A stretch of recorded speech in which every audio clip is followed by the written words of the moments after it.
So I'd like to show you how I set up muskrat pelts for a project. I've got a couple dozen muskrat pelts that I'm working on, and they usually come back from the tanner's cased where the pelt is closed, so you need to open up this belly. So what I do is I take a piece of cardboard, slide that inside the muskrat skin, and then I start at the neck right here, or at the chin, and I slice that all the way down to the end of that belly, which goes all the way down to here.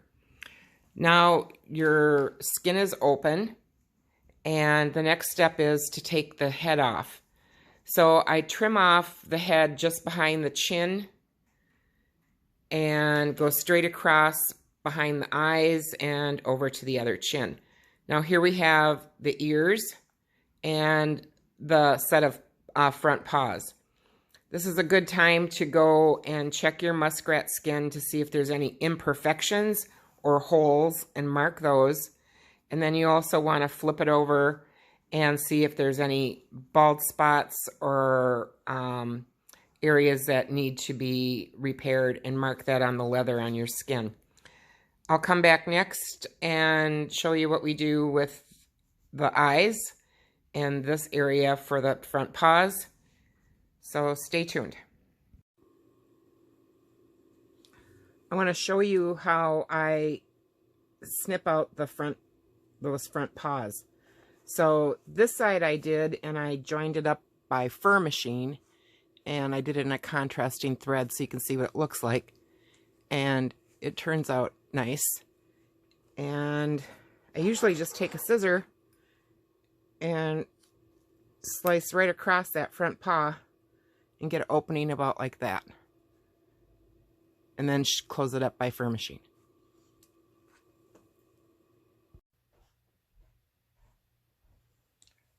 So I've got my muskrat pelt repaired where I took out the legs, and the next step is we're going to use water, and we're going to wet the skin and get it nice and wet. Go all the way up to the top, and we'll let this sit for probably about 15 minutes and let that water soak in.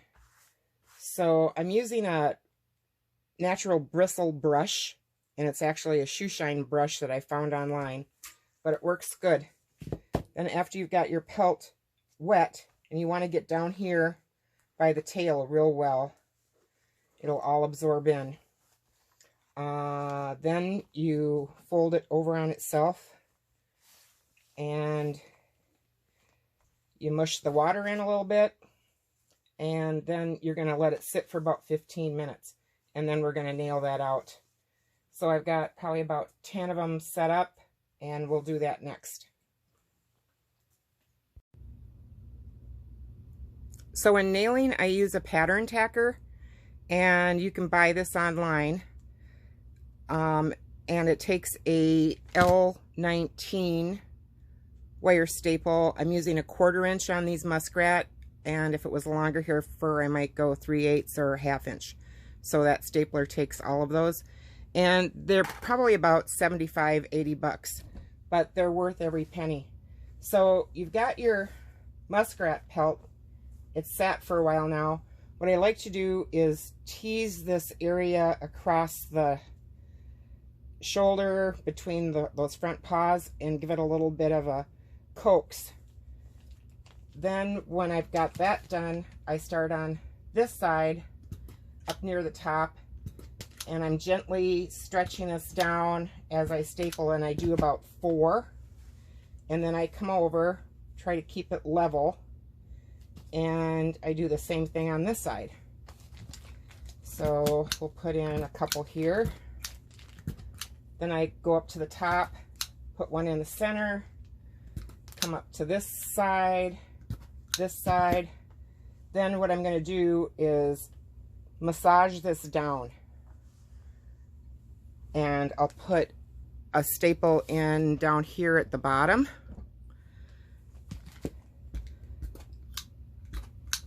And then I'll come out to each side. And I want to keep this area right here kind of level on both sides. And if your skin gets a little dry, you can wet it while you're working. Then after I have that part done, then I come back and do the rest of my sides. So on a muskrat, it's pretty thin leather, so you don't need to do more than a staple every 3 or 4 inches. I find I got that pretty wet, but it'll dry out. And I've finished, you can see the rest of them that I did. I had those all nailed out in about, I don't know, 15 minutes. So this one I'm going to do next. Oops, excuse me. I closed the neck up right behind the eyes, and I closed that just to give you, I'm going to show you what that looks like once I get that nailed out on the other side. So if you wanted to close the neck, that's the look that you're going to get by taking it right behind the ears all the way up to where the eyes are. So I'll put that on the board, and then I'll show you what they look like next. So I took the staples out of my muskrat skins. I took them up off the board, and this is the one that I wanted to show you where I closed it up from the ear to the eye. And so the top of the pelt looks like that. It looks nice. And so the next step, so you can do it either way, but this is just a little bit more sewing, and I only gain like about not even kind of, sometimes not even a ½ inch of what I need to do. So what I like to have is a template, and it's where I just fold it down the middle so I know where the center is, and I lay this on my muskrat pelt, and I am going to just trace the template down. I've got it marked a couple spots where like one is 10 inches, one is 11, and it just helps me measure out a block.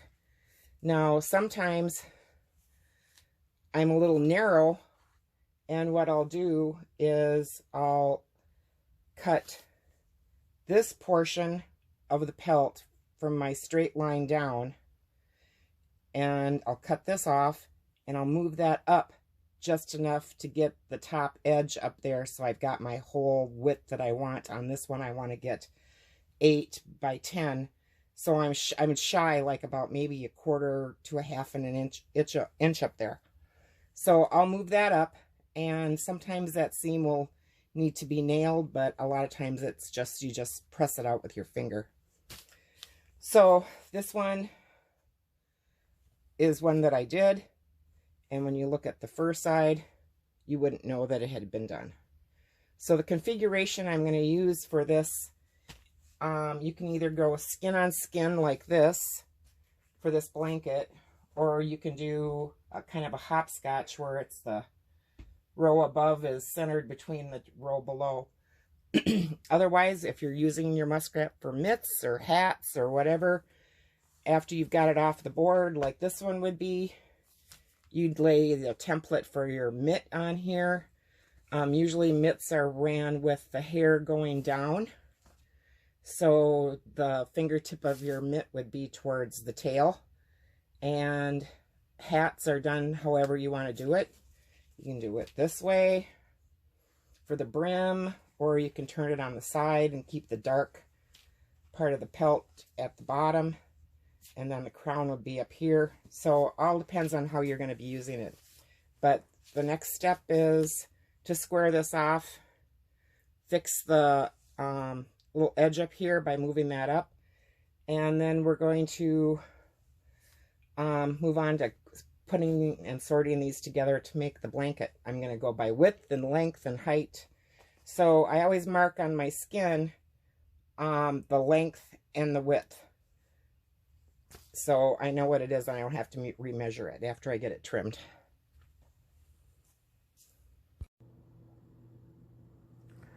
So I have my muskrat pelts joined together in going across in a row. So these are all sewed next to each other by fur machine. And then what I do is I lay out each row and pin how I want them to line up. And so I get my rows as even as I can, the way I want them to match. And now what I'll do next is I take the bottom row and join it to the next row, and then go up, and I'll do the next row after that, and then the next row after that. And this is half of the blanket, so I've got another 5 rows that I've already joined. And then after I get this already done, then I'll join this to the bottom row. But it's easier to work like half a section at a time because this is a big blanket. Got my blanket in 2 sections. This is the bottom section, and I've got it laid out. And when I did this, I marked the length and the width of each skin. So when I put these in order, the longest, widest skin is going to be at the bottom, and then it graduates up to the top. So to stretch this out for the final nailing, what I did was I prepared my nailing board and squared it, used a raised staple on, like each intersection, so when I nail I can feel that to keep my rows straight. So this will get nailed out next, and what I'm going to do is dampen the skins with water, and then I'll start at the bottom corner here, put on the edge of my grid mark, and staple across the bottom first, and then I'm going to work my way up. So in nailing something this large, a lot of times what you'll do is I'm going to wet the blanket with water, and I'm going to probably just use a spray bottle, and then so it doesn't get dried out fast, I'm just going to wet it, let it lay together, rest for maybe 10 minutes after I wet the leather side, and then as I work, I'm going to unfold it. If I were going to unfold the whole thing, it's going to get dry too fast. The other option would be to take like a garbage bag and lay a garbage bag over the leather while I'm nailing to keep the moisture in. So I'll show you this after I get it all on the board. I've got the bottom section of this blanket on the board nailed down. Turned out pretty nice. It measures 84 wide, and it's going to be about 100 inches in length. Used about 85 to 90 skins on this. So when I nailed this, I used water, and I just kind of did it as I worked from one corner up and across, kept wetting until I got my rows straight, and it worked out pretty good. I have a little lap over on the edge down there, and I've got a little lap over on the top edge here.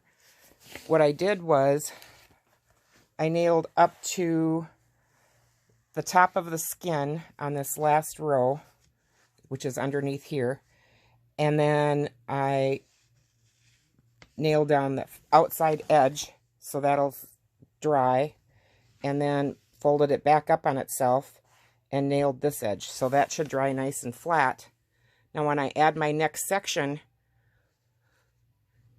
after I take this off the board, I'm going to add the top section. I'll sew it along. I'll join this to the top section, and then I'll probably re-nail this and the top section back just past the area where that's underneath here, so that gets nice and flat. Now this is going to take a little bit longer to dry because it's like double wet. I've got it wet underneath on, two sections. But yeah, I'm pleased. My rows are nice and straight. I don't have any, my seams are staying all together. I don't have any splits. I had one little spot that popped open, and I'll come back and I marked that, and I'll come back and sew that up before I add the next piece onto it. So this is going to be a little bit bigger than well, it's going to be a king size plus blanket. And I'll show you how the next sections go on as soon as this is dry. This is going to stay on the board overnight, so it dries real well. So I want to continue on with this muskrat blanket. So I had my bottom section on the board. I took that off after I nailed it. And then I added my top section, which was another 5 rows. And I nailed that. So this is where I joined it. When I nailed it, after I had it joined to the top, I went probably about a half a row back and nailed it from that portion all the way to the top. And then took my staples out and tentatively squared it. And so once I had that all done, what I put on was interfacing, and it's called fusible weft. I get it at Whack Sewing Supplies, fusible weft, and you can go online, order from them. They can send you a catalog. Anyway, they are a good sewing supply place. So that fusible weft is real lightweight. It's sheer, you can see through it.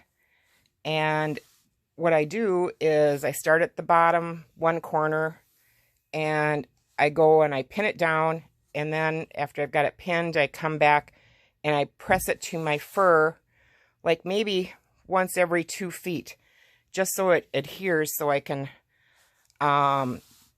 get it so where I can use it easily. Then what I do is I come back and I tack it by my fur machine, just a long running stitch on a seam that's already there.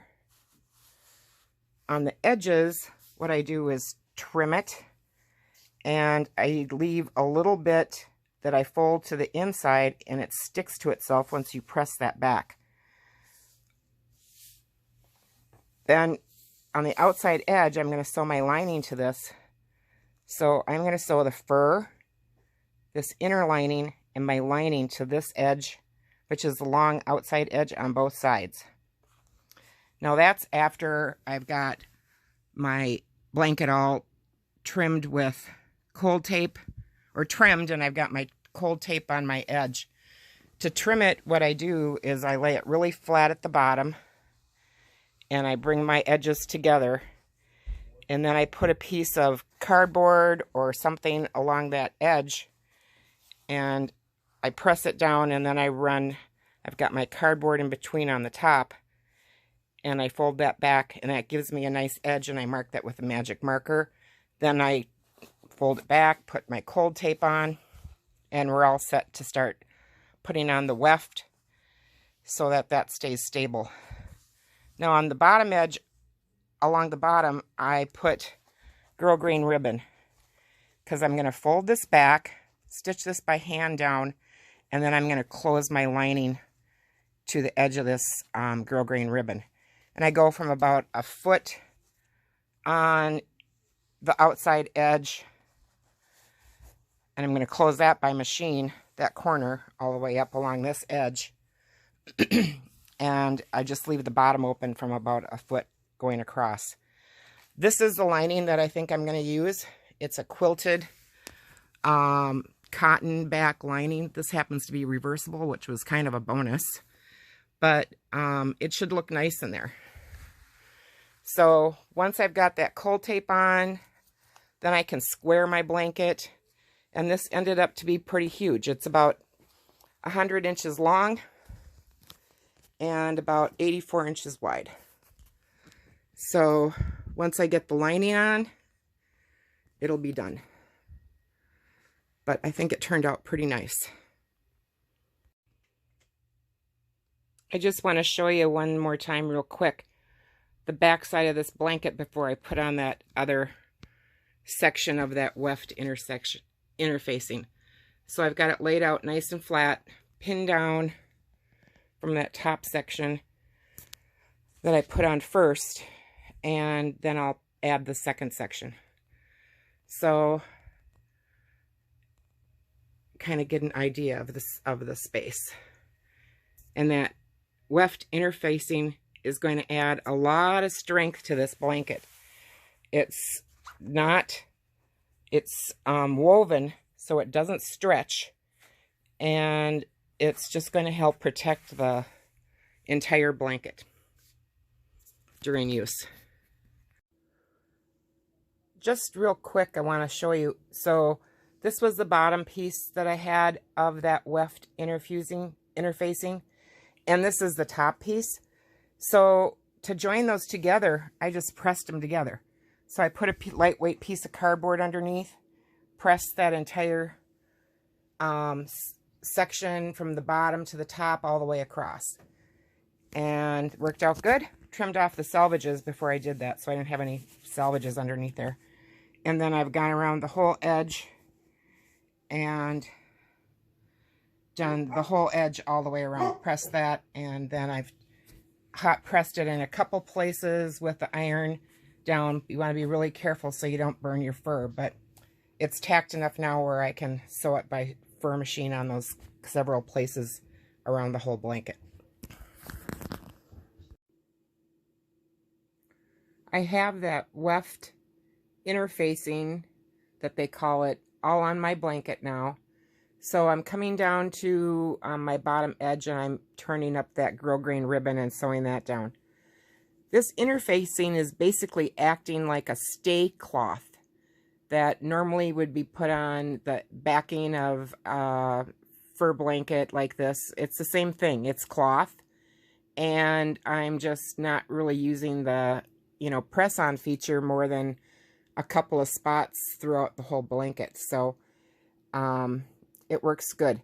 So I just take and to finish this grosgrain ribbon back, I just take a long running stitch, I think you can see that there, and catch that interfacing stuff, and I go through and catch a little bit of the leather of the muskrat pelt. I use wax silamide thread, which is a type of nylon, I believe, and this is called Rice's.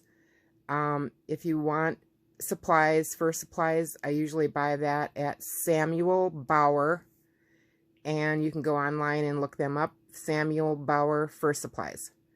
So I'm going to finish this grosgrain ribbon back on both ends before I put my lining on.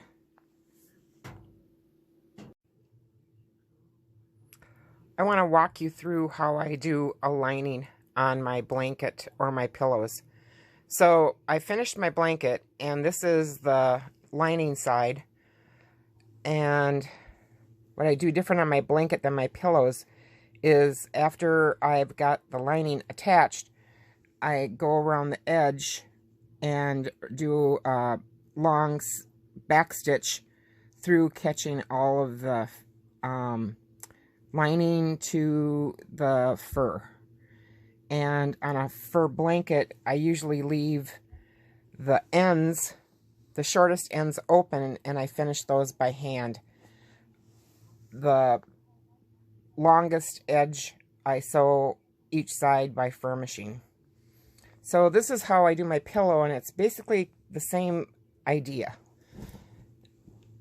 So I have my pillow set where I've got the fur on the outside, of course, and then I put a backer on it. On the pillow, I used this lighter weight fabric. On the blanket, I used that weft cloth. You could use that on a pillow, but I think this is better on a pillow. So once I have the pillow all set for the lining to be attached, I cut my lining out and I put a zipper in.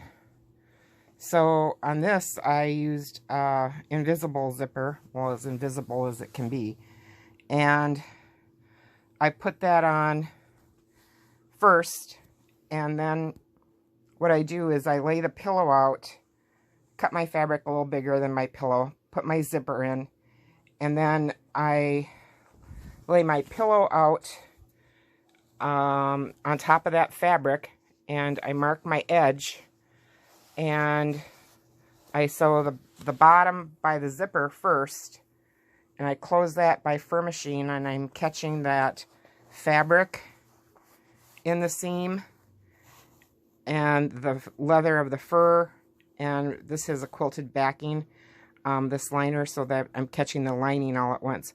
So I sew across the bottom. Then after I have the bottom done, I lay it back out to where the fur's on the top. Just pretend the fur's on the top on this. And then I mark all the way around the pillow on the fabric so I know where I'm going to sew it next. So before I sew anything, I fold my fabric back where it should be, and then I press it down. I press that edge down that I'm going to join next. So I do the bottom, the longest edge. Then I do the top edge, and I make sure that it's nice and square when I do that. And then after I've got the top edge done, then I do the side seams. So one thing that I will say is that after I finish a project, I press it. And just to come back and let you see how nice the edge this is on this blanket, I do the same thing on the pillow. I'll press that edge carefully with the iron, and that will hold that down. So the only thing that's left to do on this pillow after I've got it all sewed is to turn it right side out. So I've got my fur on the inside there, turn it right side out, and then put a pillow form on the inside. So I don't stuff this with like shredded foam or anything. I use a pillow insert that's already got the stuffing in it. So I hope that might give you a basic idea of how I do my linings and my pillow. Along with my muskrat blanket, I'm making 2 pillows. So the pillows are about 28 wide and maybe 20 deep. And so that's going to be one pillow. And then this is the leather side of the other pillow. So I just wanted to show that to you briefly. And so, I mean, this is kind of like mini blanket construction. You've got your skins. And remember, I had those all marked. I used smaller ones for the pillow and joined those up together. And once they were joined together, I nailed it out. And then I squared it. And once I had it squared, I put my cold tape on the edge. Once I had my cold tape on, then I trimmed it. And now this is going to get a little bit of backing to help keep that from stretching more when it's in use. And then we're going to put the lining on it. So you can see how that looks. I wasn't as particular in lining these up on the pillow as I was the blanket. But I just used the balance of the skins that were available, and it should blend quite nice on the bed. The next step I do on my pillows that I'm making are I put a backing on the inside. This is a stay cloth, and it's just a lightweight piece of fabric, and I turn it so the selvage edge is on the inside, and then tack that all the way around to the leather. And then midway point on the pillow, I tack it a couple places with just a long running stitch and right through to the fur and catch a seam usually there because there's a seam right here. Up here, I do it about 4 times. What this is going to do is it's going to let my pillow have a nice finish on the inside because this is going to be a pillow sham, so they're going to be able to see that. And then also it's going to give my pillow good structure. So this is the fur side. And these are about 22 by 28 inches. So they're good sized pillows. And then that's the inside. Now I'll put my backing on this. And also my backing all the way around the edge. I'm going to leave probably an opening in my backing for a zipper or something. I haven't decided yet what I'm going to do, but I'm going to be using the same fabric that I did for my blanket for the pillow backing, and it's kind of a cotton with a little bit of fiber fill in it. It's quilted, so it'll look nice. So I just wanted to show you how I do my pillows too. And then I just tack this around the edge every once in a while, and I'm going to be catching that quilted batting, the fur, and that lining as I sew it all the way around, so it'll be like one unit. This is the finished pillow after I've got it turned to the right side, and I pressed it all the way around. And what I do when I make a pillow is I sew the bottom first, and then I sew the top. But before I sew the sides, I roll this top edge about a quarter, not quite a half an inch, more towards the back when I sew up that side seam. So I'm going to have a little extra down at the bottom, but that kind of creates a shelf. So if you use it on a bed, the top edge will look good, and it won't buckle over the pillow when the insert is put in, and it gives kind of a lip for that bottom of the pillow to kind of like sit on the bed. So that's how I like to do my pillows, and you can see here's the opening that pillow casing will go into. This has been kind of confusing because the back side of this fabric is also got a contrasting color, so in showing you what's been going on, it is kind of confusing for that. But this would be the finished pillow on the lining side, and then on the fur side. So I think they'll look nice with the blanket. So I'd like to show you how I set up muskrat pelts for a project. I've got a couple dozen muskrat pelts that I'm working on, and they usually come back from the tanner's cased, where the pelt is closed, so you need to open up this belly. So what I do is I take a piece of cardboard, slide that inside the muskrat skin, and then I start at the neck, right here, or at the chin, and I slice that all the way down to the end of that belly, which goes all the way down to here. Now your skin is open, and the next step is to take the head off. So I trim off the head just behind the chin and go straight across behind the eyes and over to the other chin. Now here we have the ears and the set of front paws.